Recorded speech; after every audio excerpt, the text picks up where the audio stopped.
Hi, my name is Sergio. I work for Aptitude Consultants. I'm the regional director, and I'm here to share you with a great opportunity that is this fabulous business, Siberica Chocolates. Has of reaching a foreign market, they are based in St. Petersburg, Russia, and they have plans to begin selling their products in Mexico. So the brand is called Siberica, based on St. Petersburg, Russia. Um, a quote is all you need is love, but a little chocolate now and then doesn't hurt.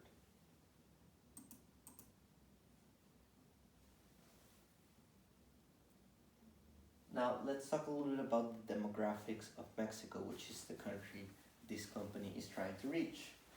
The population is of 130 million, 270, 371 persons. Um, the main language spoken is Spanish with a 92.7%. The main religious it's Catholicism, 82.7%. Um, and now let's talk to you. I'm going to talk to you a little bit about the consumer's profile in Mexico.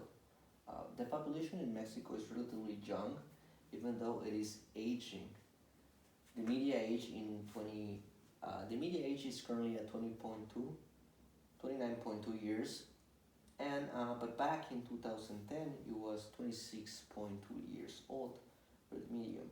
So we can see that the country is actually aging.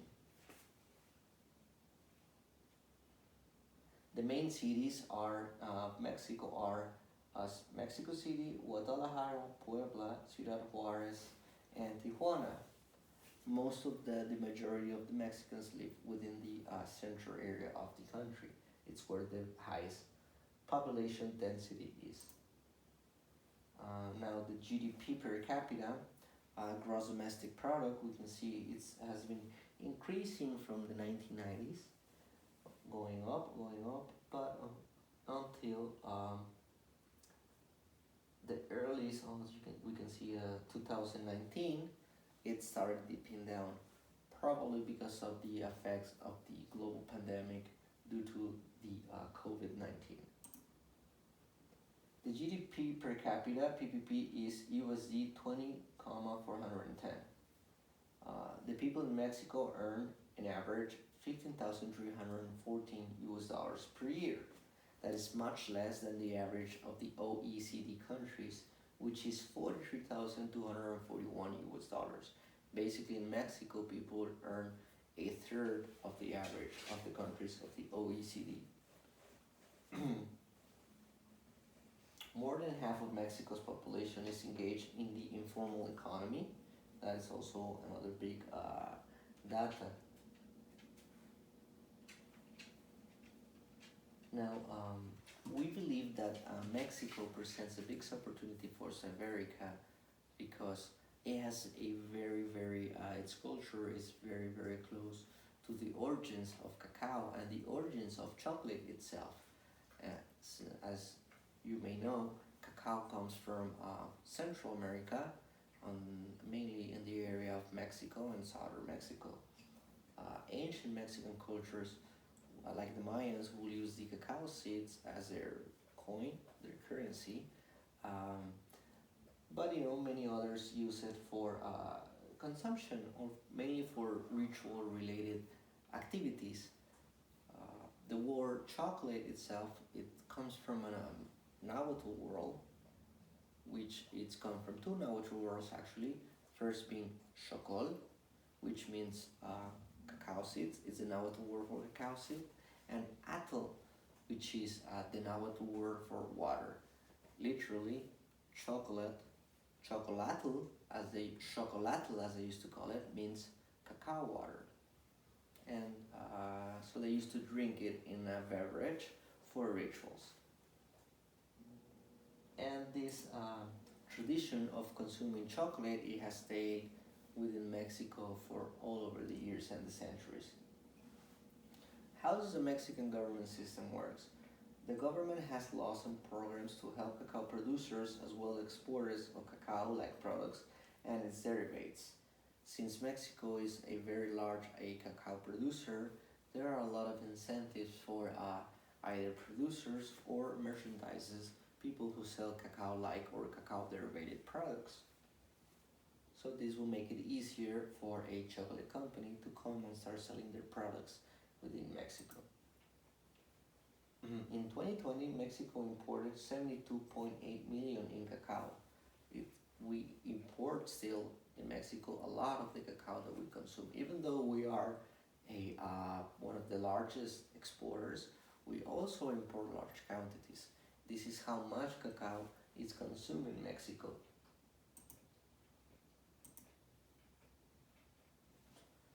Now, the foreign investments laws sets the specific rules that allow to entry of a foreign direct investment.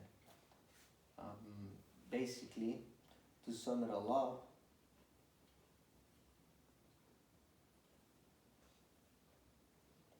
foreigners are free to participate or carry out on any lawful activity which is economic, provided there is no restrictions on the law, which means that Mexico is very open to foreign companies to start making operation in Mexico, as long as it's not a specific activity that is forbidden in the Mexican law.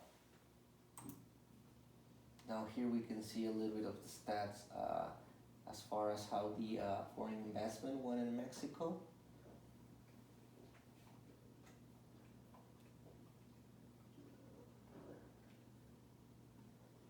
And talking about a little bit about the taxation system in Mexico, the Mexican income tax law allows Mexican corporations and individuals to credit for Mexican income tax purposes the income tax paid abroad in connection with non-Mexican source of income, which actually means that if Severica will change its base of operations to Mexico, but it will still operate, let's say, in Russia, whatever taxes they have to pay in Russia, they will get credit within Mexico too. So what Mexico kind of does is it has laws so companies don't fall under what is called a double taxation, whereas they get taxed 2 times in 2 different countries over the same income.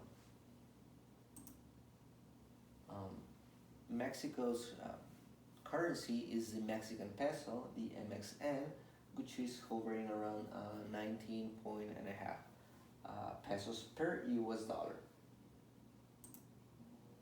Here we can see how it has been behaving. It was going up. It used to have tendency to go up from July to November, where it hit one of its record highs, and then, as you can see, it has started going down to a minimum of under 19, but it has been steady around 19.5. Here we can see the comparison of the Mexican peso with other currencies. 1 US dollar equals 19.95 Mexican pesos. 1 euro equals 20.95 Mexican pesos. A Great Britain pound, 24.53 Mexican pesos. How are the Mexican environmental regulations?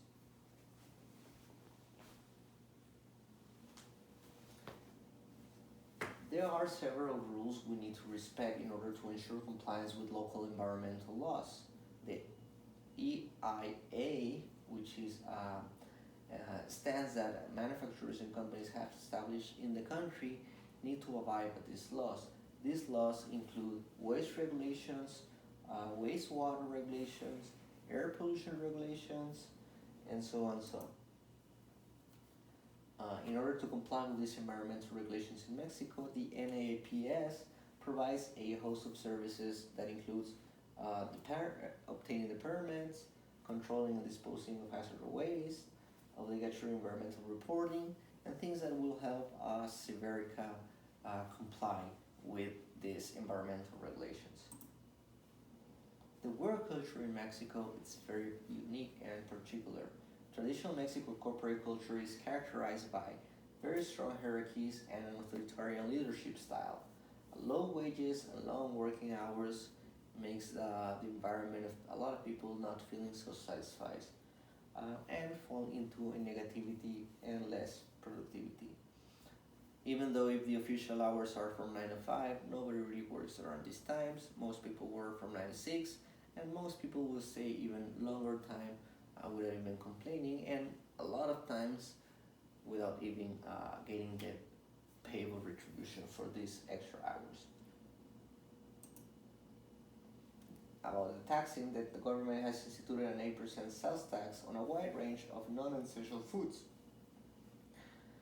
as that are high in sodium, high in added sugars, high in solid fats, which unfortunately chocolate candy bars fall into this category. The labor law in Mexico was established in 1917, and it has been evolving into what it's currently. We're going to see some of the major benefits that workers have in Mexico.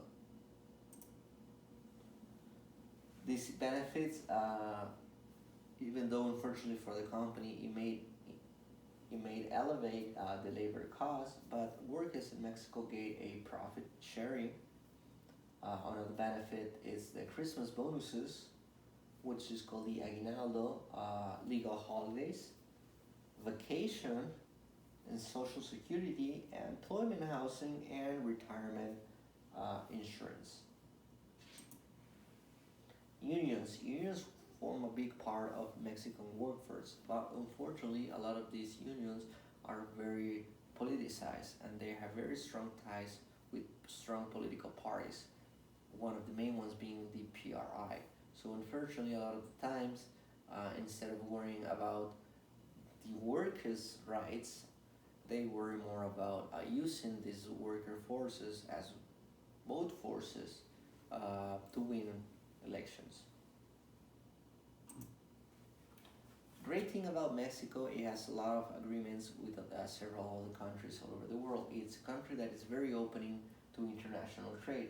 The biggest and probably one of the first free trade agreements that they signed was the NAFTA, the North America Free Trade Agreement, that was signed between Mexico, United States, and Canada, which recently has been renewed as the USMCA, which is the Canada, Mexico, and United States agreement.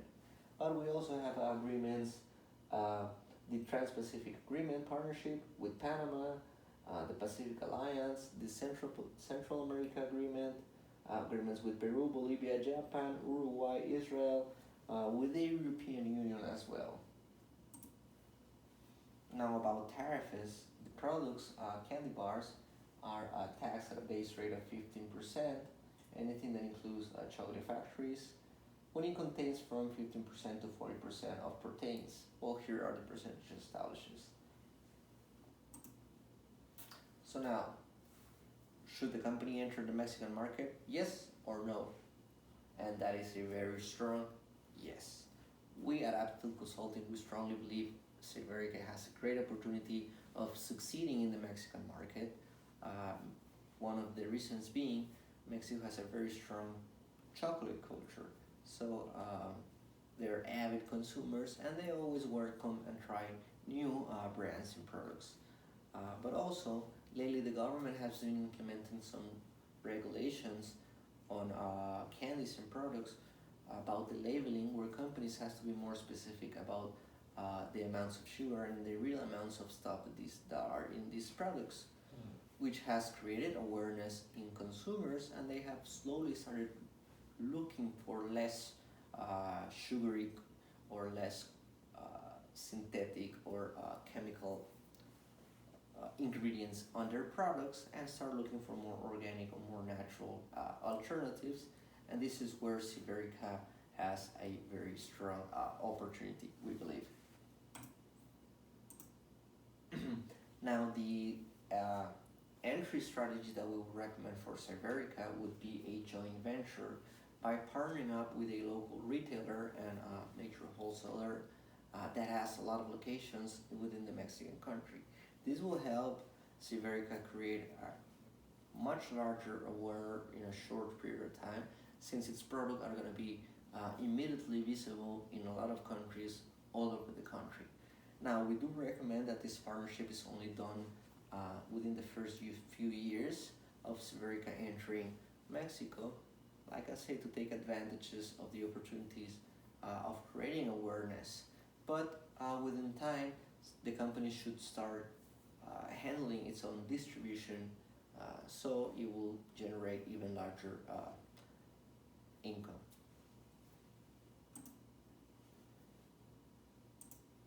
Well, this is our conclusion that we have come after taking in consideration all the different facts. So we strongly believe that Severica should enter the Mexican market, and we will help them to achieve this goal. Thank you very much.